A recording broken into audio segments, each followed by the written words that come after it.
Between 2008 and 2010, the 10th Doctor went on what felt like a farewell tour. A series of 5 specials, each with a new companion, new location, and a creeping sense that the end was near.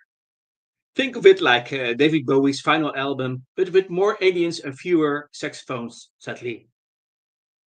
Welcome, friends and companions. This is Enigmatic Joker. This is not a YouTube channel, but I'm a person. Haha! So, fellows, how are you today? So, today uh, we are actually in part 3 of the 10th Doctor's Companions. Part 1 and 2 is, you can find that in the playlist of the Companions of the Doctor. One interesting thing to note is that the 10th Doctor has the most companions of all. Actually, 10. So 10 has 10. So when I was preparing this live stream, I actually what a shame. I forgot a 2007 Christmas special with Astrid Peth. We'll call it unpronounced. So what so actually regularly we people do the bonus after the live stream. I do the bonus before because I want to do it in chronological order, the specials. So I have a bonus special actually this live stream. So we will begin with that. Um, um, so um, the Voice of the Damned. It was a Christmas special in 2007 with the Doctor 10th Doctor David Tennant, and the writer is Rosita Davies. For a good plot explanation, I refer to the live stream story about the Voice of Damned. I will do in the. I did that in the past or in the future. It really will be timely wimey. So you can find out that. But a little plot summary is on its place. So for the records, the Doctor finds himself aboard the Titanic, and not a hysterical ocean liner, but a luxury space cruiser orbiting Earth in the year 5078. So this Starship Titanic is owned by Max Capricorn, disgraced businessman. So this ship is on a Christmas cruise to observe primitive Earth traditions. Soon disaster strikes. Meteorites breach the ship's hull, and the Titanic is set on a collision course with Earth. Ubaya bam! Threatening mass destruction, with most of the crew and guests killed. So the Doctor forms a small team of survivors to reach the bridge and avert the catastrophe. And now here she is. Among them is Astrid Beth, a kind-hearted waitress who dreams of adventure. She quickly bonds with the Doctor and proves brave and compassionate throughout their journeys. The group faces robotic angel hosts that turn deadly, and eventually it's revealed that Capricorn orchestrated the disaster as a part of a revenge scheme against his board of directors. Astrid sacrificed herself to save the Doctor and stop Capricorn by driving a forklift of a ledge, killing herself and Capricorn in the process. So the Doctor tries to save her by using the ship's teleport system, managing to preserve her atoms as a ghost of light. So in the end, he releases her atoms in the universe, letting her go stardust and fulfill her dream of traveling the stars. So Esther Peth, the character profile of her is that she's portrayed by Kylie Minogue.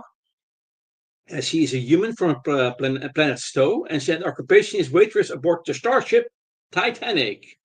My heart will go on. So the home planet is Stowe, and the first and only appearance is in this Christmas special, Voice of the Damned. Her personality and traits are kind-hearted and warm, adventurous spirit, selfless and brave, curious about Earth and its customs, and she forms a fast bond with the Doctor. So the role in the episode is that Esther quickly becomes the emotional heart of the story. She flirts with the doctor and hints at joining him as a proper companion. She eager to explore the universe and sees the doctor as a ticket to adventure and freedom for a manual job. Most of the are more companions, by the way, in Doctor Who in the universe who are adventurous for, like, example, Rose. So her heroic sacrifice to kill Max Capricorn and save others mirrors the traits of classic companions: courage, agency, and compassion. So though the doctor tries to save her with advanced teleportation recovery, her body cannot be restored. Instead, her molecular pattern is held in the ship's buffers, so the doctor releases her energy into space, giving her a poetic afterlife. She can see the stars, all the stars at once. So, behind the scenes, Kalininoka's casting was a major event. It drew huge media attention and record Christmas Day ratings. As it was originally planned to survive and become a companion, but the production chose a bittersweet, tragic ending for emotional impact. Oh, oh, oh, what a pity. Her name Esther is an anagram of TARDIS, by the way, a subtle nod to her potential as companion. So this is the bonus. This is the kickoff of this live stream. Now I'll dive into the real subject of this. We have had the bonus now, but we now dive into the context of the 2008-2010 specials. Context of that. So, general info about the 2008-2010 specials. It was broadcast on 2008-2010. The Doctor is the 10th Doctor, David Tennant, and the showrunner was Russell T Davies. The specials are The Next Doctor, The Planet of the Dead, Waters of Mars, The End of Time, Part 1 and 2, and the companions. Now, that's why I do this live stream. There's no permanent one, just a parade of billions tragic one-offs. It's Doctor Who on tour. No support bands, just the Time Lord doing solo shows with surprise guests. Yes, but a very special guest star, would Kermit say. So, um,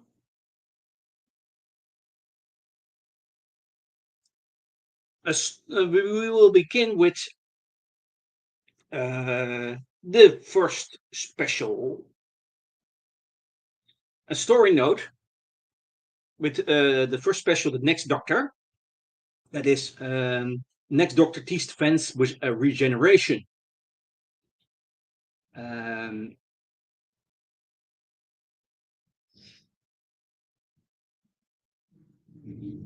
the episode, okay, for the record, every episode, every special I discuss, in past live streams or in future live streams, I discuss in depth the specials, the storylines, and analysis. But I now only do the main threads, the main thing, and the place of the companion in the story.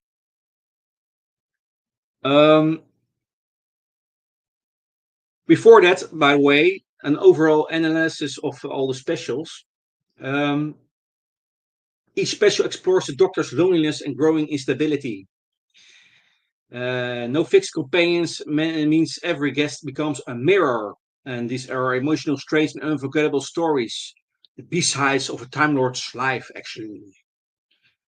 The continuity and context is that it bridges series 4 and 5. It sets up emotional instability before regeneration. It revisits Donna, Marta, Mickey, and Jack. It seats Time Lord victorious, and it ends the RTD era and welcomes the Moffat age. The reason why this live stream is called Shadows of 10th is because there is some deep psychological things with these specials, and actually the one of companions symbolize some shadows of the best companions in chronological order. Rose, um, Rose Tyler, Martha Jones, and Donna Noble. And by the way, I have done these companions in the past or in the future. I will do that. We will be time and wimey. Um, I discussed them, so we can look for them. Um, so that's an overall analysis and continuity context.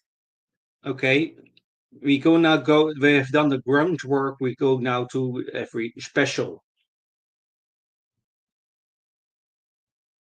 So the next Doctor, that's an Cyberman in snowy London.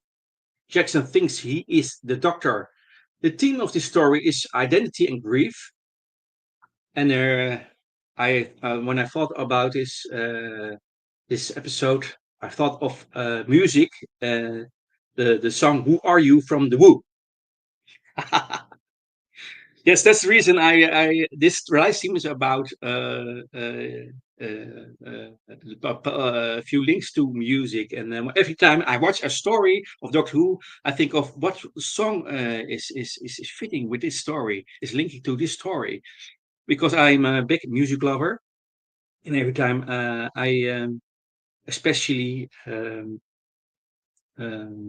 listen to the music during the story, but I also link some songs I know that I have in my collection or I have heard on the radio, and I think in perspective of of songs. So when I you heard it, I link sometimes some songs to the story. Okay. Um, that's for that. Uh, we go now to the story in brief. Next Doctor, it's Christmas Eve, 1851, and the Doctor arrives in Victorian London, only to meet a man who claims he is the Doctor. A man who believes he is the Doctor. So imagine thinking you're Freddie Mercury just because you have got a mustache and sing in a shower. So um, this man, Jackson Lake, fights Cybermen and even has a companion, Rosita Farisi. That's for later. Confused but intrigued, the 10th Doctor plays along while investigating the strange events. People are disappearing as Cybermen have infiltrated the city with help from a human ally, Miss Hardigan. So it's soon revealed that Jackson Lake is not actually the Doctor. He's a man whose mind fractured after the traumatic loss of his wife to the Cybermen and exposed to Time Lord data.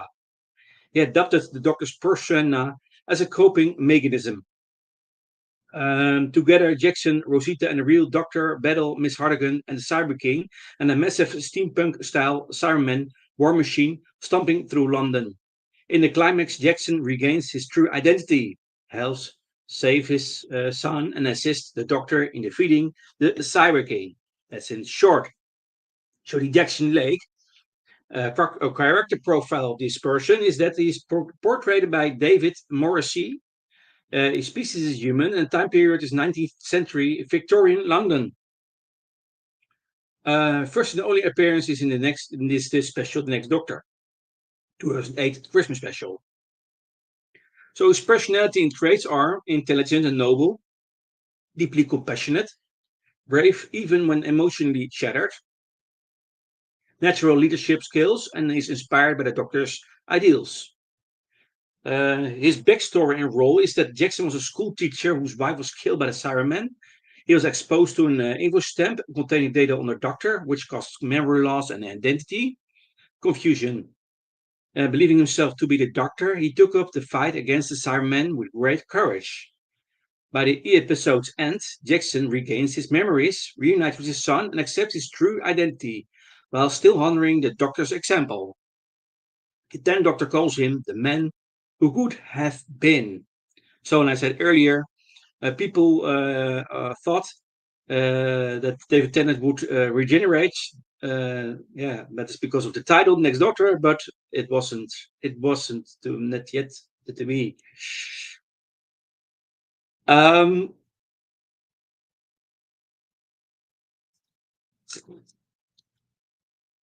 so that's about Jackson Lake. Then we have Rosita Farisi, actually the companion of Jackson Lake, and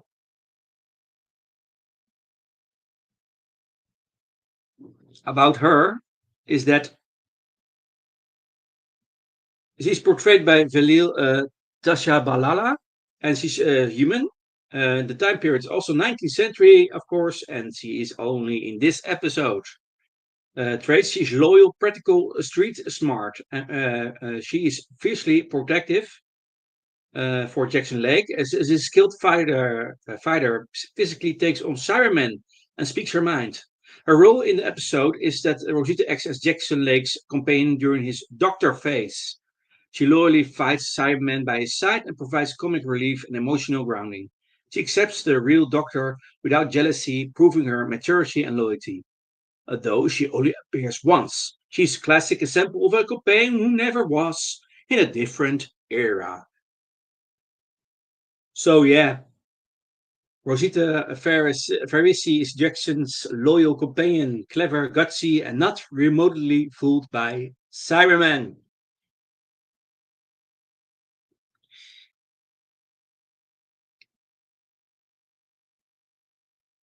Okay, we now go to the next special, and that is la la la la la la la la.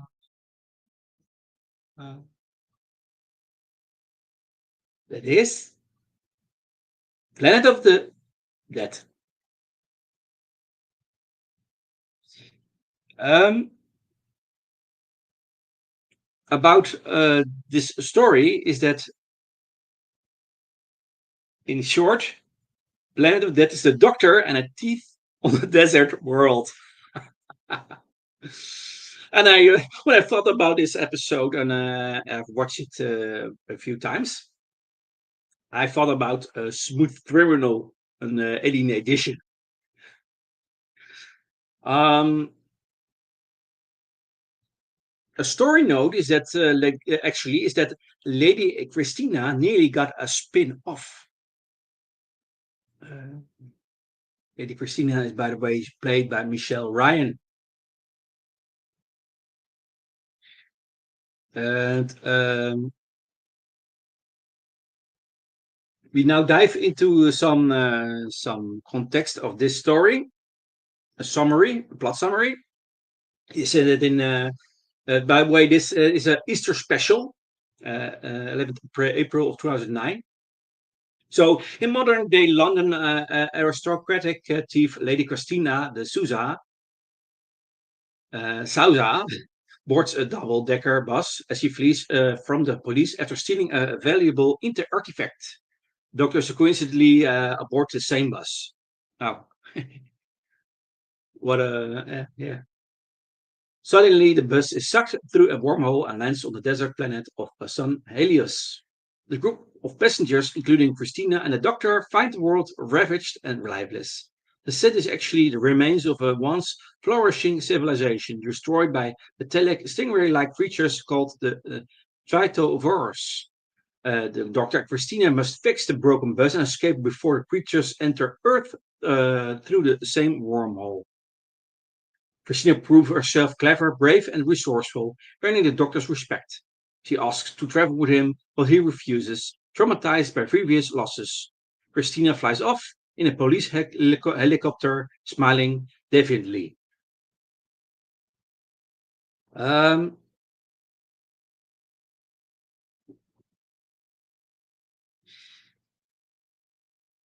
so,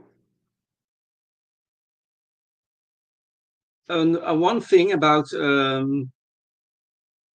The story is that we have companion Lady Christina de Souza. Wait a second.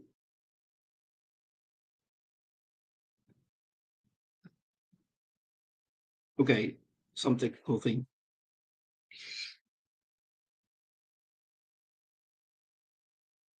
Lady Christina de Souza is a character profile. She's portrayed by Michelle Ryan, and she's a human. Time period 21st century Earth, contemporary. So you have the first appearance in Planet of the Dead, and there are actually big Finnish audio dramas about her. She also appears in that.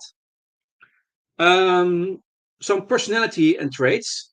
She's adventurous and thrill-seeking, charming, witty, and bold, aristocratic yet rebellious, and skilled in acrobatics, theft, and leadership. Her role in the episode is that Christina is the kind of character who seems made for a full season as a companion. She holds her own against the Doctor intellectually and physically. She action-oriented and embraces danger. Though the Doctor declines her request to join him in the TARDIS, she remains confident and independent. The character is later explored further in big Finnish audio dramas, where she has her own adventures. So, I talked earlier about Kylie Minogue and the possibility of her being companion for long term. This also is a companion that actually had more in it, and I think that she would be very well with the Doctor. Good chemistry with the 10th Doctor David Tennant. It's actually it's a pity she doesn't. She is for one television screen.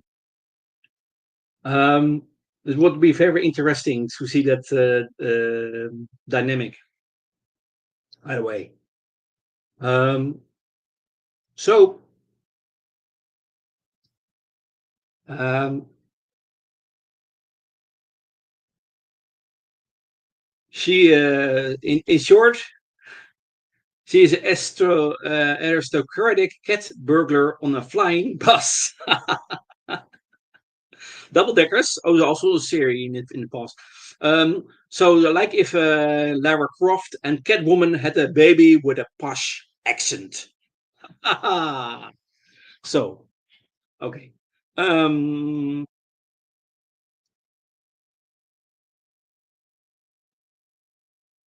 the next special is the Waters of Marsh.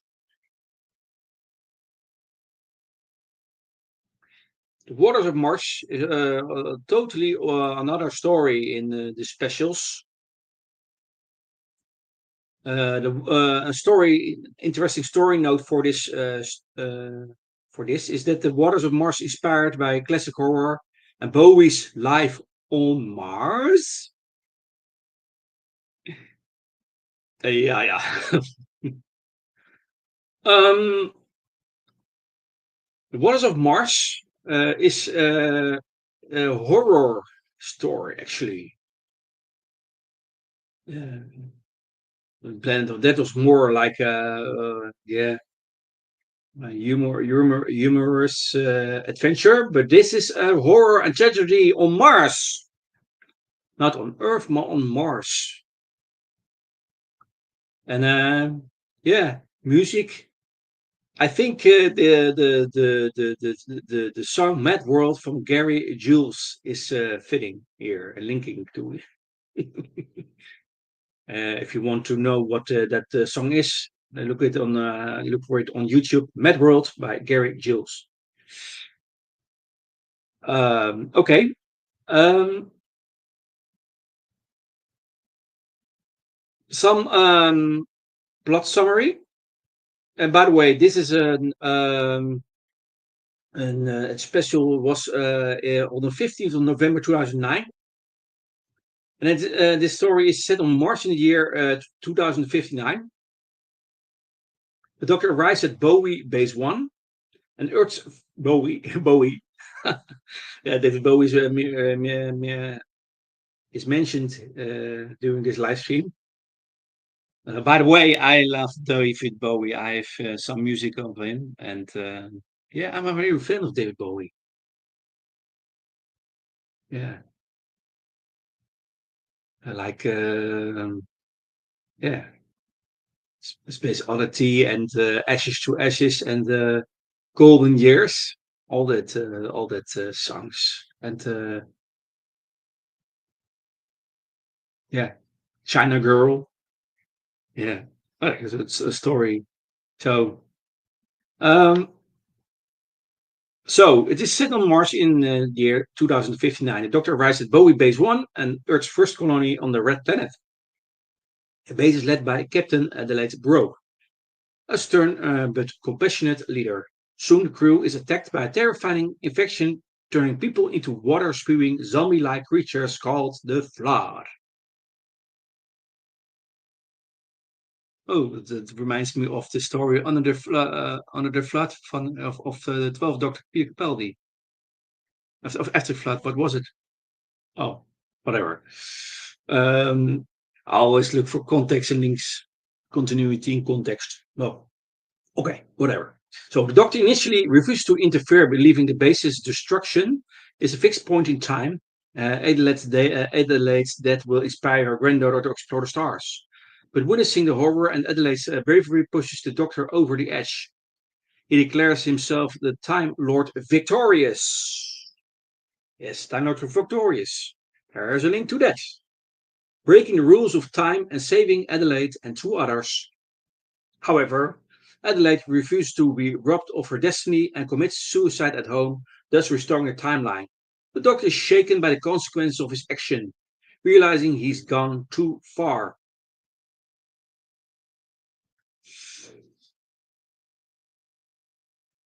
So, some character profile Adelaide Brooke. She's portrayed by Lindsay Duncan. His human and time period is 21st century 2059 future.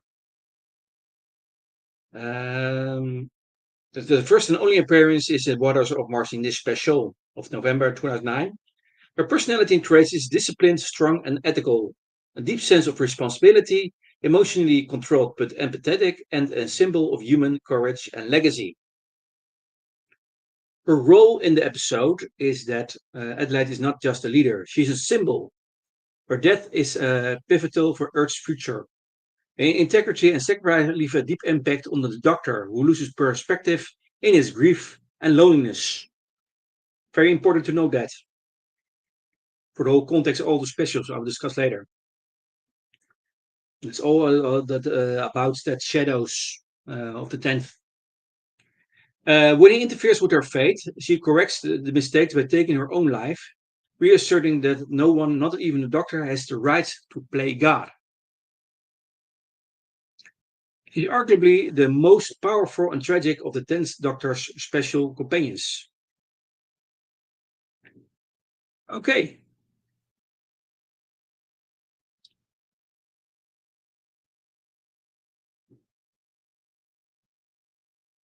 Um, so, this Adelaide Brooke, the Waters of Mars, is a commander of Bowie Base 1. It's Florence Wells in a space suit. So, okay.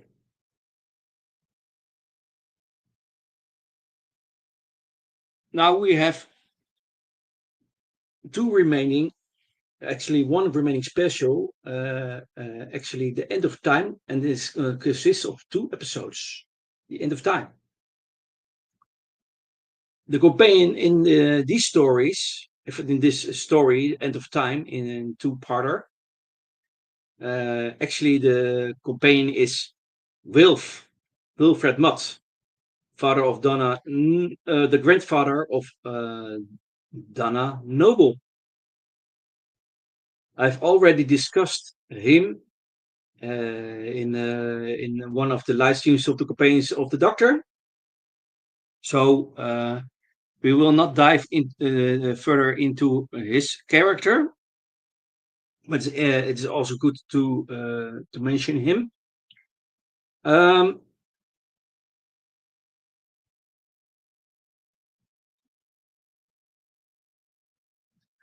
In short, Wilfred Moth and End of Time, by the way, is done as is Doctor's real companion in the story. It's yeah, comparison. Gandalf meets your favorite Kenpa. Gandalf and Lord of the Rings.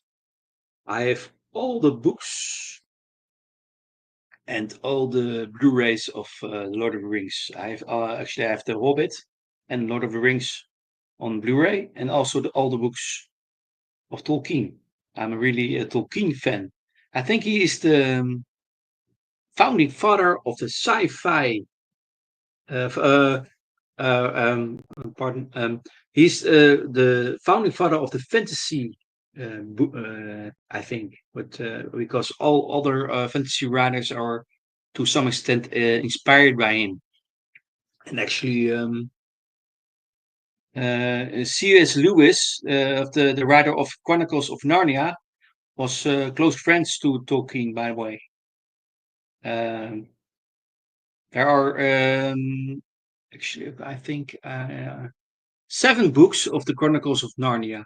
I have them also in my bookshelf. I recommend you to read these books, books of Tolkien and the books of C.S. Lewis. Very good fantasy. Um, some interesting note about this end of time the special is that Time Lord's prophecy, regeneration, angst, and a slow mo goodbye. And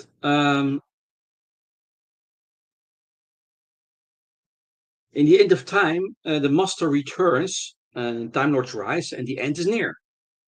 I say fall about music in this is the exit music for a film, Radiohead. Dus we can look at that exit music or Radiohead band. Um, yeah, I repeat myself again and again for more of the story about, especially about the end of time. I refer to the playlist um, 2008 was 10 specials. I will do. I've done this live stream in the past, or I will do this in the future. We will all be timey wimey. But in the end, you will find this live stream. So a conclusion um, of these specials is that these specials are moody, moving, and magnificent. They're about endings of friendships, of eras, of identity. Every companion is a ghost. Every goodbye, a shadow. And that is the whole thing building up about the shadow of the 10th. Ghosts walk beside him even now. Because these companions confront the doctor with himself, confront the doctor with his journeys with the past companions, Rose Tyler, Donna Noble, Rose Tyler, Martha Jones, and Donna Noble in chronological order. And meeting these companions in these specials are reminding him of his past journeys, and now also confronting himself with his own self, also with his shadow sides. And it leads to the conclusion of himself. He, in the end, when he doesn't want to regenerate, but also he realizes it must end because of all what happened. He doesn't want to go, but he knows he must go. And the companions in the specials are to actually are mirrors of him, mirroring. He realizes more and more that his time is done. He realizes more and more that he is not always under in control. That he not doesn't that he is not God actually, and he has some to send influence, but he influence sometimes. Yeah, it has his boundaries. It has his yeah things. Um, During the specials, he's confronted with his shadow side. Uh, so you can explain the shadows of death in two ways. The past companions who are shadowing him. Also, he discovers his shadows of his own personality. So this is the reason why this live stream is called Shadows of Death. Ghosts walk beside him even now. So, companions, Jackson Lake, Rosita Farris, Lady Christina de Souza, and Adelaide Brooke, and Wilfred Mott, and also appearing in the End of Time, other past companions, Rose Tyler, Martha Jones, um, Donna Noble, but also Jack Harkness in the end, and also um, Mickey. Um, so there are cameos in the story of Martha, Mickey, and Jack in the special.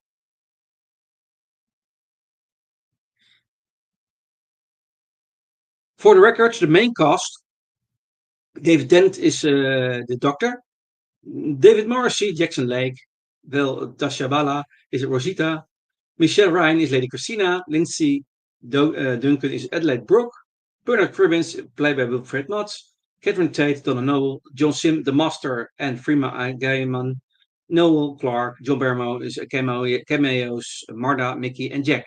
That's all the companions in the 2008-2010 specials.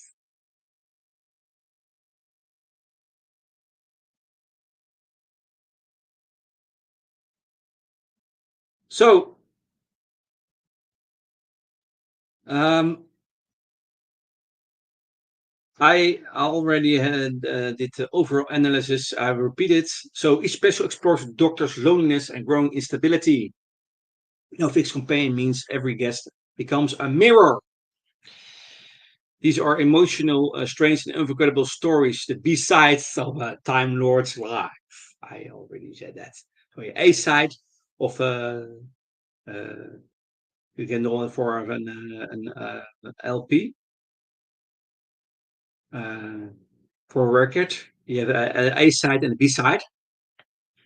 For the people who are only familiar with the CD in past times, you had records with a B side.